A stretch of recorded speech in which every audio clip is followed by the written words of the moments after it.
Hello everyone, welcome to my another vlog. তো আজকে আমি এসেছি again একটা মুভি দেখতে। মুভির নাম হচ্ছে পরম সুন্দরী। মুভিটা রিলিজ দিয়েছে হচ্ছে AMC হলে। আমি এখন হলের বাইরে আছি and আমার মুভি শো এর টিকিট হচ্ছে শো টাইম হচ্ছে দুপুর 1টায়। আর এই হলটা আমার বাসা থেকে অলমোস্ট 1 ঘন্টা দূরে। তবে অফ ডে একটু আর্লি উঠে চলে এসেছি মুভি দেখতে and hopefully মুভিটা ভালো লাগবে। জাহ্নবী কাপুরের মুভি অবশ্যই এনজয় করবো। Let's see. তো AMC সিনেমা হল প্রচন্ড ফেমাস আর এটা হচ্ছে ম্যানহাটনে। একটু সামনে গেলেই হচ্ছে আমরা পাবো হচ্ছে টাইম স্কোয়ার, বাট আজকে টাইম স্কোয়ারে যাবো না, আজকে হলে মুভি দেখিয়ে চলে যাবো। সো এই যে হলে চলে এসেছি, AMC হল, এটা ম্যানহাটনে। খুবই পছন্দের একটা হল। জান্নাতের সিঁড়িতে যাচ্ছি। এটা পুরোটা বিল্ডিং জুড়ে শুধু সিনেমা হল। এই যে পুরোটা বিল্ডিং শুধু সিনেমা হল, আই থিঙ্ক 4-5 তলা হবে। প্রত্যেকটা ফ্লোরে হচ্ছে অনেক বড় করে থিয়েটার আছে। হ্যাঁ, আমি এখানে ক্রু দেখেছি, কুংফু পান্ডা দেখেছি। এইটা হচ্ছে পপকর্ন নেওয়ার জায়গা, বাট যদি আমি পপকর্ন এসে খাবো না, সো আমি উপরে উঠে যাচ্ছি। অ্যাগেইন বললাম না, এই পুরোটা হল জুড়ে শুধু সিঁড়ি আর সিঁড়ি। আমার বাসা থেকে মোটামুটি হচ্ছে 1 ঘন্টার দূরে। সাবওয়ে নিয়ে, বাস নিয়ে তারপর আসা লাগে। মনে করেন 5th ফ্লোরে কোনো হলে আমি হচ্ছে মুভি দেখছি, বাট 2nd ফ্লোরে হচ্ছে পপকর্ন। আমি ইন্টারভেলের সময় হচ্ছে পপকর্ন কিনতে চাই। এই পপকর্নের এগুলো যদি ওপেন থাকতো 3rd ফ্লোরে বা 4th ফ্লোরে, কি ইজি হতো না? আমার হেঁটে যেতে হবে হচ্ছে 2nd ফ্লোরে, তাই প্রত্যেকটা সিঁড়ি দিয়ে নামতে হবে। নেমে তারপর আমার 2nd ফ্লোরে যেতে হবে, যে পপকর্ন কিনতে হবে লাইনে দাঁড়িয়ে থেকে। তারপর আবার এই সিঁড়িতে উপরে উঠে আগেন একটা সিঁড়ি। Ayer sonó mi celular y vi su número. Habían pasado varios meses del último adiós. Dije qué tal, espero que tú andes bien. Me dijo la verdad es que yo aún no te olvidé. Y cada vez que camino por Buenos Aires yo pienso en ti. Cada vez que yo escucho nuestra canción, la que te escribí. Movie দেখে বের হলাম আর মুভিটা এত বেশি সুন্দর ছিল, literally মানে অসাধারণ লেগেছে। আমি পুরো মুভি এনজয় করেছি। পয়সা উসুল একটা মুভি বলতে গেলে। কেমন লেগেছে মুভি বলো? আউটস্ট্যান্ডিং, মানে আমার কাছে খুব ভালো লেগেছে। একটা proper Bollywood movie, every single detail is so amazing. এতই ভালো, একটা মিনিটও বোর হয়নি। I am so much full of glam. হ্যাঁ, মানে সিদ্ধার্থ আর জাহ্নবী দুইজনই হচ্ছে প্রপার গ্ল্যামারাস। জাহ্নবীর শাড়ি নিব নাকি সিদ্ধার্থের শার্ট, এটা নিয়ে আমি confusion. Guys let me know. And proper surgery বলে যদি কোনো কথা থাকে, জাহ্নবী কাপুর হচ্ছে সেটার পুরো ওয়ার্ল্ড ওয়াইড সবথেকে বড় এক্সাম্পল যে এটাকে বলে প্রপার সার্জারি, যেটা এত সুন্দর লাগছিল ওকে। অ্যান্ড আফটার লং টাইম আমি একটা খুবই সুন্দর প্রপার বলিউড মুভি দেখলাম, যেটার জন্য বলিউডকে আমি পছন্দ করি। বলিউড যেটার জন্য আসলে ফেমাস, বলিউড ভাইবের মুভি পারফেক্ট ছিল। কোনো কিছু এক্সেস ছিল না, কোনো কিছু আননেসেসারি ছিল না। I just love the movie. And যখন এটা অ্যামাজনে আসবে, তো আমি এক্সপেক্ট করবো আপনাদের যাদের কাছে অ্যামাজনের সাবস্ক্রিপশন আছে তারা অবশ্যই অ্যামাজন থেকে মুভিটা দেখে নেবেন।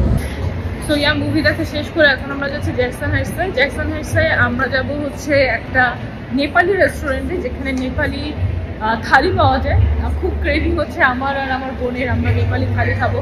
সো এটা আজকে আমাদের দুজনের প্রপারলি, আমাদের দুজনের মুভি গার্লস ডে আউট, আমাদের ডেট। আমরা মুভি দেখে লাঞ্চ করে তারপর ফুচকা খেয়ে then will go back to home. চলে এসেছি আমি জ্যাকসন হাইটসে, যেটা হচ্ছে known for desi people, like Bengali, Nepali, Indian মানুষের জন্য। জায়গাটা একদমই পছন্দের না আমার, কিন্তু এই জন্যই পছন্দ না কারণ অনেক জঘন্য মানুষ আছে এখানে।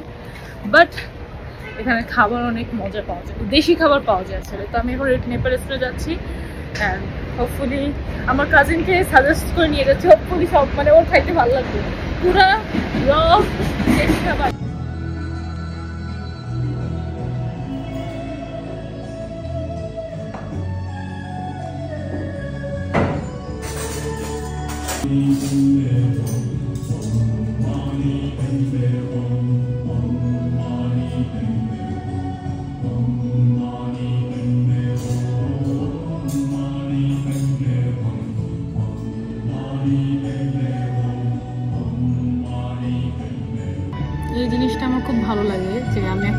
রেস্টুরেন্টে এসেছি, যে রেস্টুরেন্টটার নেপালিদের, রেস্টুরেন্টের পুরো ভাইব নেপালের, গান হচ্ছে নেপালের, খাবারের মেনু নেপালের। আমি এখন নেপালের ট্রেডিশনটাকে এক্সপিরিয়েন্স করার একটা সুযোগ পাচ্ছি নিউ ইয়র্কে বসে। তো নিউ ইয়র্ক এতটা ডাইভার্স সিটি যেখানে আপনি চাইলে সব দেশের মানুষের সব কালচারকে খুব ছোটোভাবে এক্সপিরিয়েন্স করতে পারেন। তো আমি এখানে বসে মনে হচ্ছে নেপালে আছি। এই ব্যাকগ্রাউন্ড মিউজিক, এই যে পুরো রেস্টুরেন্টটা, স্মেলটা, ইচ অ্যান্ড এভরিথিং সব নেপালের ভাইব দিচ্ছে। আমি কখনো নেপালে যাইনি, কিন্তু এই রেস্টুরেন্ট আমাকে ফিল করাচ্ছে যে আমি এখন নেপালে আছি। সো আমার নেপালি থালি চলে আসছে, আমার খুবই খুবই ভালো লেগেছে। এখানে কি কি আছে আমি বলি। এটা হচ্ছে ডাল, এটা হচ্ছে গরুর মাংস, এটা হচ্ছে পাপড়, নিচে হচ্ছে ভাত আছে, এখানে একটু সালাদ দিয়েছে, এটা একটা আচার, এটা হচ্ছে একটা ধনেপাতা দিয়ে মেনলি শুটকি ভর্তা। এটা ওদের একটা শাক, যেটা ওদের ঐতিহ্যবাহী শাক, আমি বলতে পারবো না। এই শাকটা অনেক একটু তেতে খেতে, বাট খুব মজার। এটা হচ্ছে আলু গোবি। সো অ্যান্ড এটা ওদের ডাল, আমি সরি আমি নাম মনে রাখতে পারি না। অ্যান্ড এখানে সেম থালির এটা হচ্ছে চিকেন আইটেম, আর বাকি সব জিনিস সেম। তো এখন আমি এটা এনজয় করবো। আমরা খাচ্ছি এখন পেয়ারা মাখা। আমি জানি বাঙালি আপনাদের মনে হতে পারে আরে পেয়ারা মাখা আবার খাচ্ছে। আমি কিন্তু এটা $60 দিয়ে কিনেছি, মানে বাংলা টাকা 750 টাকা দিয়ে আমি এটা কিনেছি খাওয়ার জন্য, যেখানে সবকিছু হচ্ছে বাঙালি স্টল। আমার ছোট বোন আমাকে অপমান করেছিল আমি কেন এত বড় একটা কার্ড নিয়েছি অল্প একটু খাবারের জন্য। আমি অপমানের প্রতিশোধ নিয়েছি, আমি কার্ড ভরে ফেলছি। কার্ড ভরে দিও না, করতেছি তো ঠিক আছে। শুধুমাত্র আমি এগ্রি করছি যে আমরা এত কিছু টানতে টানতে টানতে টানতে ওই হিল সাইড পর্যন্ত যাবো। বাট যাই হোক, এগ্রি না করলে এটা খালিই ছিল। বাট তারপরেও আমি কার্ড ভরেছি। ইয়েস, হ্যাঁ। এখন পুলি ডাকো, পুলি ডাকো। এখন কেমনে এগুলো নিয়ে যাবো জানি না। আমার বাসা এখান থেকে লিটারলি 1 ঘন্টা দূরে। বাই।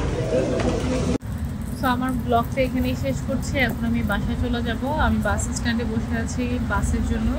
অ্যান্ড মজার ব্যাপার হচ্ছে আমরা বাজারে ঢুকেছিলাম বেসিক্যালি একটা পাপড় কিনতে, অ্যান্ড আমরা তারপরে বের হয়েছি। এখানে দেখতে পাচ্ছেন এই পুরো বাজারটাতে শুধু চিপস চকলেটই ভরা। ওকে, সবাই ভালো থাকবেন, সুস্থ থাকবেন, দেখাবে ইনশাআল্লাহ আগামী ব্লগে। আমি অনেক টায়ার্ড। Bye bye.